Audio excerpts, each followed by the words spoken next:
you very much.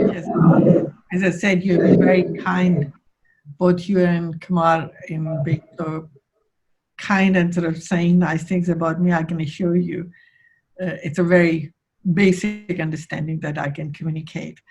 But just to give you a sense of how I ended up working on these topics, that's because my husband and my father, they started a project in Pakistan to work on demining strategies in Afghanistan.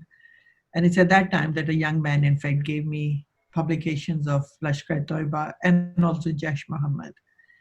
And that was years ago. And I still remember being shocked at the barbarity of the concepts that were being communicated in that, especially in Jaish Muhammad literature, which I think was more sort of glaringly very hard-hitting. But since then, I've been looking at it. And I guess one thing that I've focused on is how do militant groups, but in this case, Lashkar-e-Toiba and Jamaat-ud-Dawa, and then later on, even though it's been now banned and officially, it's very hard to find out where they are, how they're promoting. But my interest has been in how they promote the ideas to people. Because I don't want to sort of give background. I think everyone is aware of the Salafi jihadism. But even if we look at it as the current wave of religious terrorism or jihadism, it becomes very clear that there's a basic genre of studies that talk about jihad and when it's permissible, who is supposed to be responsible for engaging in it, and then what are the responsibilities of people. But within that jihadi, Salafi jihadi genre of information, what I've been interested in is how that gets brought into a country like Pakistan, and then how it is changed so that it can be communicated to people in search of making sure that they in fact become partners to the jihad project. So to understand that, I've really looked at, and that's really the title of my book as well, the narratives of jihad and dawa. So to briefly sort of share my idea of what I think of narratives, they're not peculiar just to jihadi space. In fact, we all have narratives, we have stories, we have ideas. It's every story, every idea that we share with us and with others has got certain elements. One is that we, maybe the narrators, so we present the idea to others, and then there's an audience. So the audience is given certain ideas. But this narration, which would be either one story or a set of different stories, they normally tell others about how we find ourselves in a particular situation. And if you want to change that situation, what do we need to do? But when we specifically look at other audience and we try and convert them to whatever project we are running, then in the whole process of narration, it becomes very important to bring in an agentic element.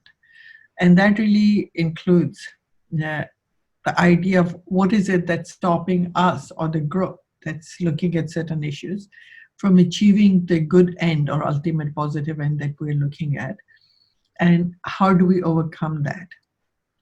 And this relationship between the narrator, the audience, and the narrative itself, you can see it in lots and lots of different spaces. It's present in environmental discourse, it's present in population control discourse, it's even present in how do we try and sort of prevent ideas about human trafficking, or particularly children trafficking or violence against women. They're all kinds of issues really can be understood with reference to narrator, audience, and the narrative itself.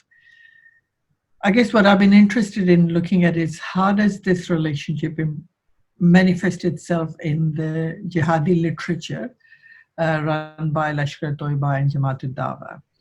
I'm not going to go into history because I'm sure every one of you is quite familiar with the history of Jamaat-ud-Dawa and Lashkar-e-Toiba, but just to remind you, effectively it grew out of the experiences of not just simply the Pakistan government, but also others who were there, who wanted to use Pakistan as a base to push the Soviets out of Afghanistan. At that time, I think General Ziaul Haq had this idea that he wanted to prepare a group of people or the fighters who could later on be diverted to Indian part of Kashmir. So whatever was happening in Afghanistan was seen as the the ground for preparing people to engage in some kind of a jihad in Kashmir. And so the group grew out of that, but General Zia didn't just simply choose the group, Ahle Hadith group. In fact, there were other groups that he chose as well.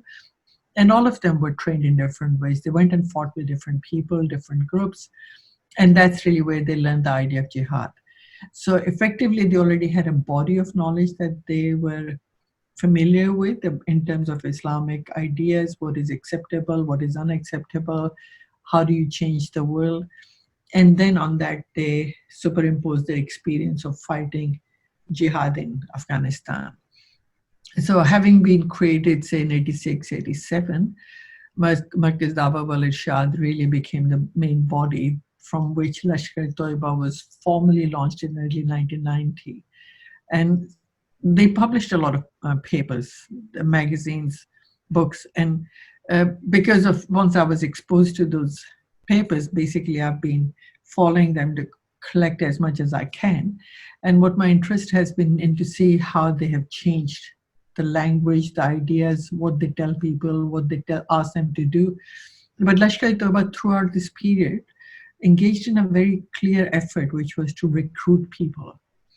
And if we look at the recruitment strategy, at least what my understanding is that initially it was very much Punjab-based predominantly, but most rural areas. And it's they managed to expand that to include Sindh and NWFP at that time, or now KPK, and then also in Balochistan. And they also moved into urban areas, and that's where they started building schools and undertook a lot of social welfare activities. But of course, after 2001 and after that Indian Parliament attack, for which I think Lashkar-e-Toiba was being alleged to have undertaken that, basically because it resulted in the Indo-Pakistan tensions. What we see is that Lashkar-e-Toiba was created as something that was only now limited to Kashmir, and Jamaat-ud-Dawa was created in its place. And I think the whole logic in itself in the name says that it's a party that talks about proselytization. But if we go back into how they proselytize and then how they use this relationship of the narrator, the audience, and the narrator, it becomes very clear that essentially the message and the project that they had started did not really change. And the groundwork of the jihad stayed their main aim, but added to that was this idea of proselytization or dawah. Now, how did they produce these ideas and how did they share those ideas? I'm not assuming anyone has read my book. In fact, my husband and I have a joke that he says that reading my book puts me to sleep. He managed to edit it properly, but when I read it myself, I think, gee, it's so dry, I don't want to read it again. But basically, what the book traces over a number of years is that Jamaat-ud-Dawa, even before Lashkar-e-Toiba, through Darul Andalus, but also other publication outlets, they published magazines. Basically, they would come out once a month. Initially, some of them were once every 2 months. And then they published books and also newspapers. And in line with their original focus, most of these were really targeted towards or were addressing male audience. But it's over a period of time, especially after the Kargil crisis, that we see there's a shift in the way they use publications. Instead of just using publications for men who could be engaged in the process of jihad, they also start engaging women. And it's a very slow process, but effectively that process really creates another group of people. And what I find more and more interesting, I'm beginning to do my work on that, is that also gradually we see the children involved in this whole process. So women become and the link through which they are also providing a narrative of jihad or Islamic ideology or identity to the kids, those who are exposed to it. So to simply put again, let me sort of recap.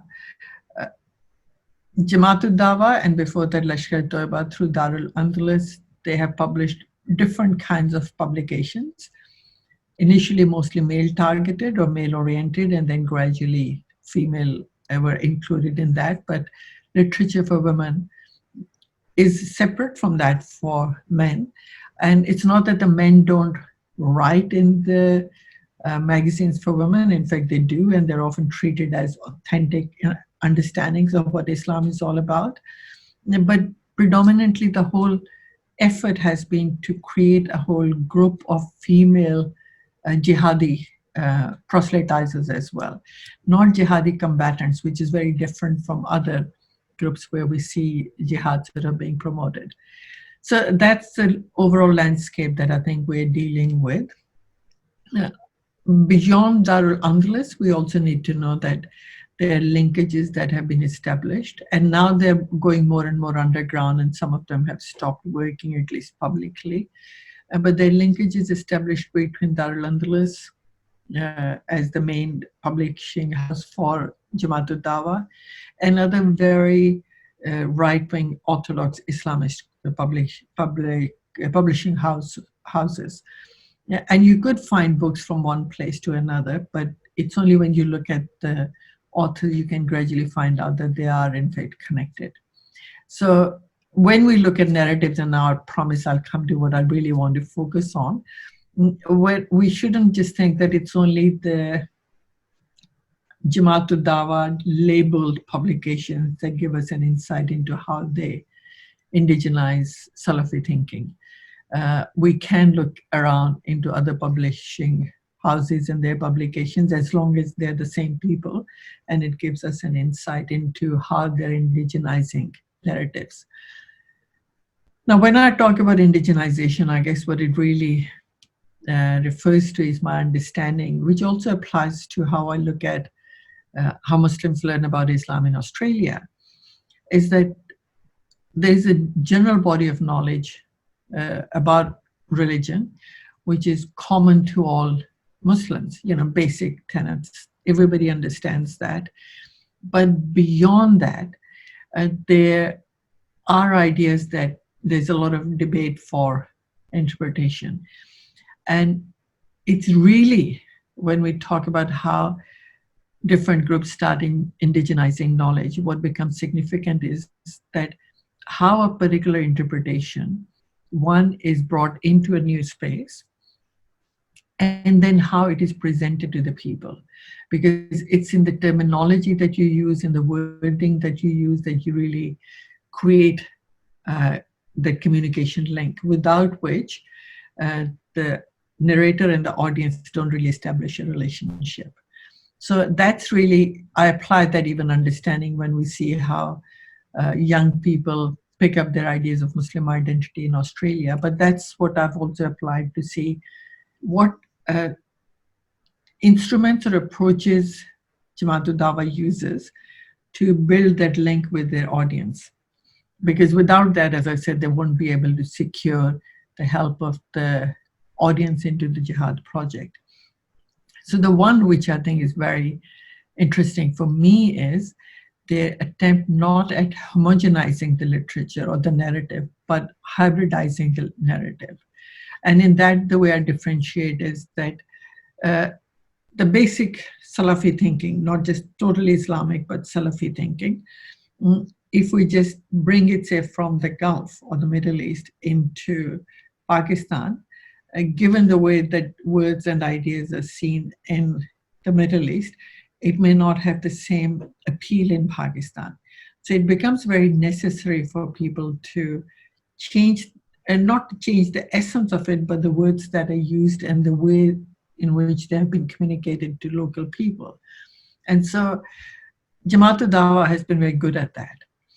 I would argue that, in fact, it's not just simply Jamaat al-Dawas from 2001 onwards, but even before that, people who were very influential or significant in shaping the creation of this group, they had already adopted this attitude.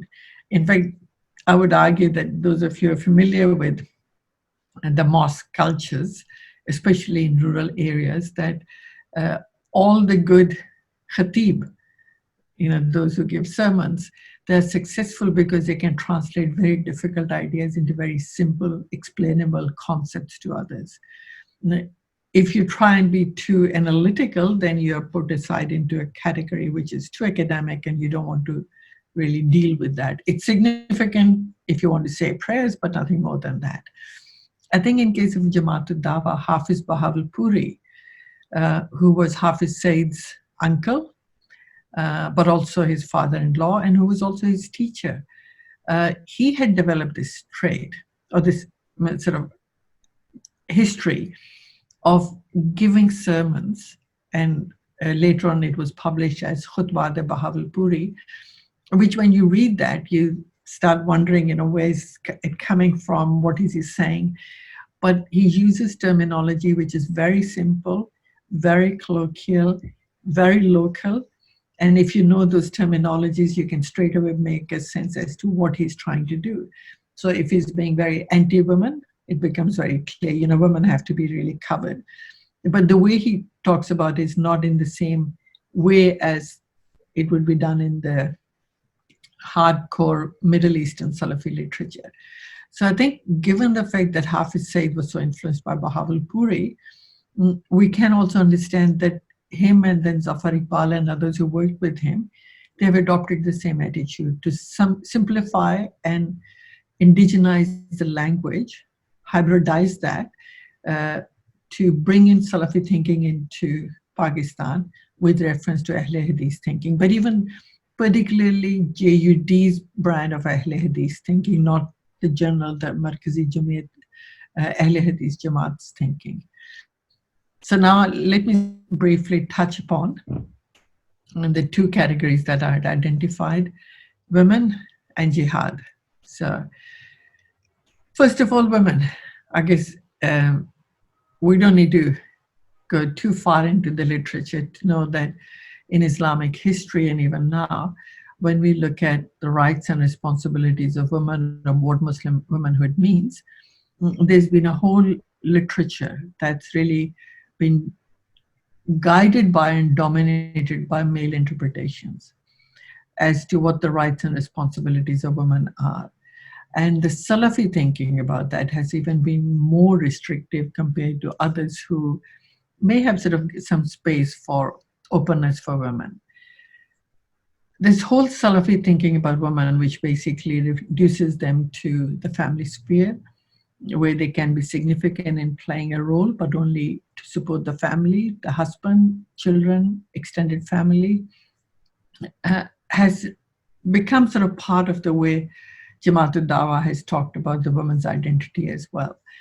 But there's also another dimension to that. Salafi thinking doesn't necessarily talk about women and jihad in a very strong way. In case of Jamaat al-Dawa, when they talk about women and jihad, it's done very differently and again in line with the cultural norms. But let me first of all tell you how they present the Salafi thinking into Pakistan for women. And to give you that idea, there's one book which was written by Hashmi in the 1990s, which was about an ideal Muslim woman. This one was translated into Urdu some more than 10 years after it was published, after it had become the bestseller in the Middle East. Basic Salafi thinking about women primarily being restricted to the family sphere, but also Muslim womanhood being very different from the westernized feminists. And the book also had this idea that gradually some of the Muslim feminists were beginning to realize their mistakes and they were coming back into realizing that Islam provided the answer. But when this book was translated in Pakistan. It was after 9/11, few years after, as I had said, that there was this conscious decision made to engage women into the Jihad project. My apologies, I didn't realize that I had my mobile on. So it was published a few years after the Jihad project had been extended to include women in it. The way that book becomes very interesting is that it actually translates everything in simple words, but the way it presents takes out certain elements. So that's what I say, that it engages in hybridization rather than homogenization. And one interesting bit that I can always remember is that when you look at Ali Hashmi's original manuscript, which is translated because I didn't read Arabic, I read it in English, he actually talks about how the feminists have come to realize the problem. Because it was being translated in Pakistan after 2001, it was a very different condition in which Pakistani women were being presented. I'm sure all of you are familiar with the fact that at that time, because President Pervez Musharraf at that time was very conscious of promoting a more liberal version of Islam, he was also very supportive of women's organizations.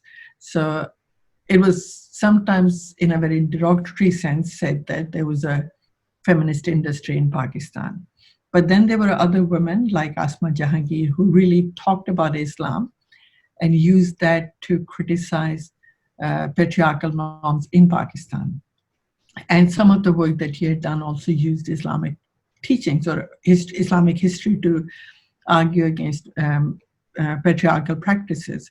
So when this book was translated, its introduction or the foreword kindly takes out any reference to feminists, because I think it's a very clear message to say, it's okay for you to be a good Muslim woman, but don't think that being a feminist Muslim woman or Islamic feminist is okay.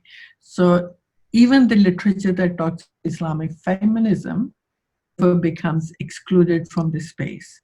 And I think that is a very conscious effort because Jamaatul Dawa people wanted to, in my view, create a purity of their ideas that would be communicated to women in the way they wanted, and then that would be communicated to their children in the way this project was to go. And so there is no reference to the notion of feminism. But then I think there's other indigenization of the information. And again, what another example, and please tell me I can go on talking about this because that's, you know, I'm surrounded by their books, so I keep talking about that. But one bit that I also want to share is that they tend to use magazines. And often there's a tendency to have 1 or 2 pages of information written by women, but sometimes, as I said, by men as well, in which they talk about main issues that come up with lots and lots of verses of Quran, like most of the other Salafi literature or even non-Salafi Islamic literature. And then they provide ideas that in fact repeat the Salafi ideas, but link it to the Pakistani cultural norms. And in that, there's one woman, Abd Munib, on whose writings I've done work. She stands out because she is every now and then in the magazines, because she was assistant editor, you would find she would talk about issues, for example, how women are dressing up, how women are talking about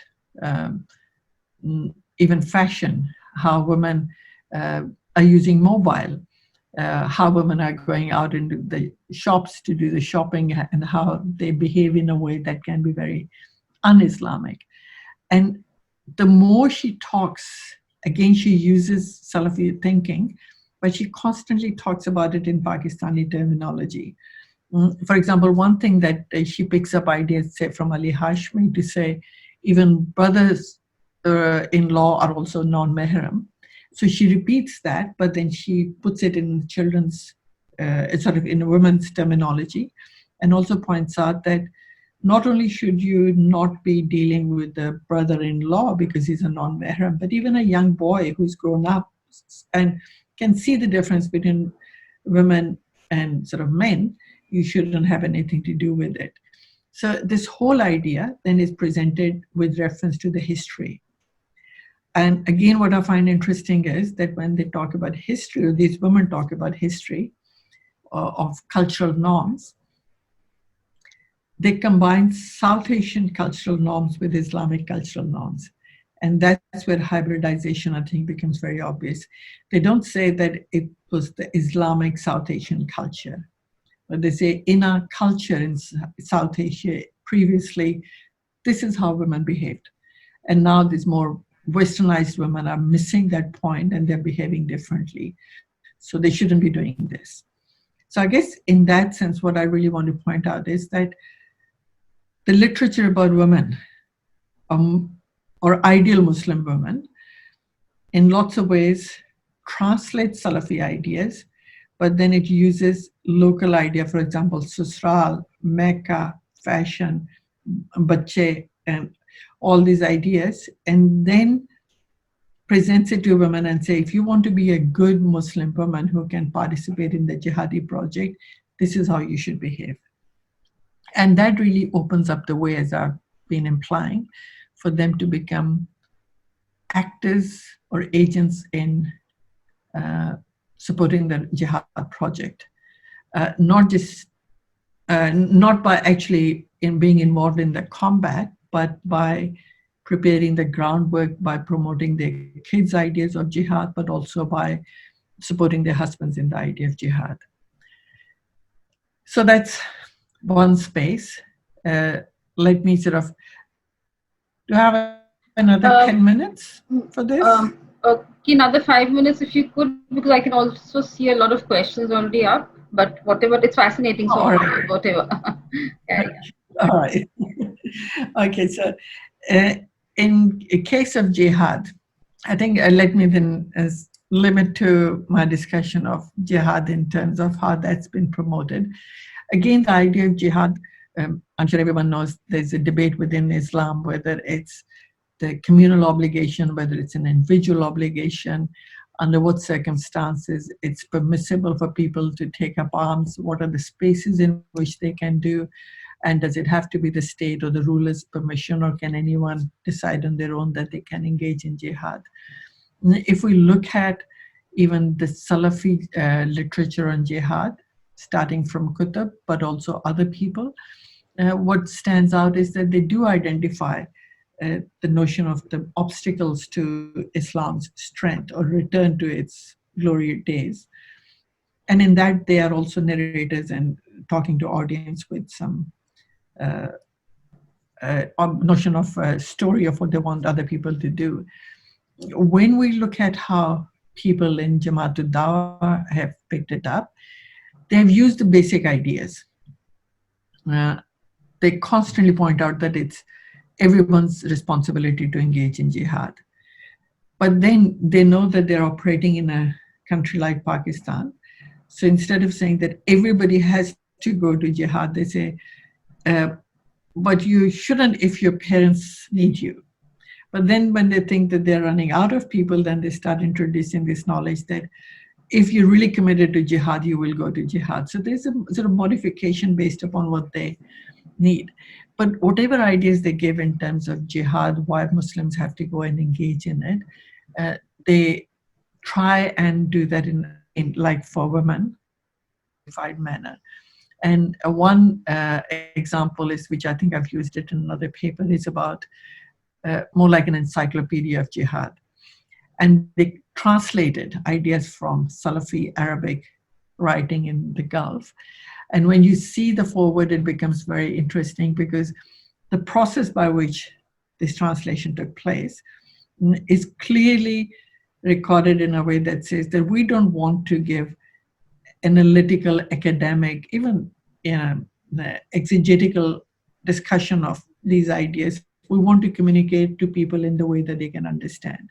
So when the original manuscript is 300 pages, it goes into 900 pages, just to simplify it so that people can understand. I think so. This whole idea of simplification of the idea of jihad really is at the heart of how Jamaat al-Dawa has promoted its narrative. Now, I need to point out that since the government sort of openly announced a ban, it's been very hard for anyone to get publications. So normally when I'd go, I'd be able to pick up their publications just outside a main mosque in Islamabad. But from late last year, it was very hard. Every time I went there was no one there. So it's whatever I'm saying is based on the publications that I've already had. But we need to be aware of the fact that they have tried to present this simplified idea of jihad, where it becomes very region specific or Pakistan specific and therefore indigenized, is that while they acknowledge the relevance of jihad in every other area, for example, in Chechnya, Bosnia, their focus remains on Kashmir. And when Afghanistan is brought in, that's often in relationship to how do we extend the area in which jihadi activities around Pakistan can be undertaken, or their linkage with each other. So most of the literature, therefore, for men, but also for women, is Kashmir specific. And when they promote this literature, one thing that I can talk about later maybe is that they make poetry, which I find very interesting because, they haven't they haven't criticized Faiz Ahmad Faiz as much, but they've definitely been very critical of Ahmad Faraz. And, there's work published or references to saying these poets promote wrong ideas and they really make the society not be as good as it should be or have loose morals. But when it comes to themselves, picking up on this tradition that we could even see in other jihadi groups, they're very good on poetry. And this poetry is written by both men, but also by women.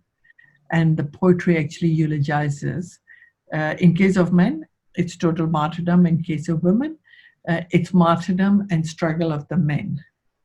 And some women's activism in other areas, in other geographical areas. But in case of Pakistani women, what I have across is absence of references to Pakistani women killing themselves or engaging in any kind of bombing, which I think, and I'll finish it on that, links to this idea, which has been promoted by female leaders in Jamaat al-Dawa, that women are basically the supporters of jihad. They can be active, but only in spaces where they can sustain their activism. And it's important that they stay in this space and not go into the combat space, because women have to bear more children and then bring up their children. So if they start acting into the combat space, then they're in fact reducing the number of possible children that could be trained in this real thinking of Islamic system. I think, okay, so I'll leave it here and maybe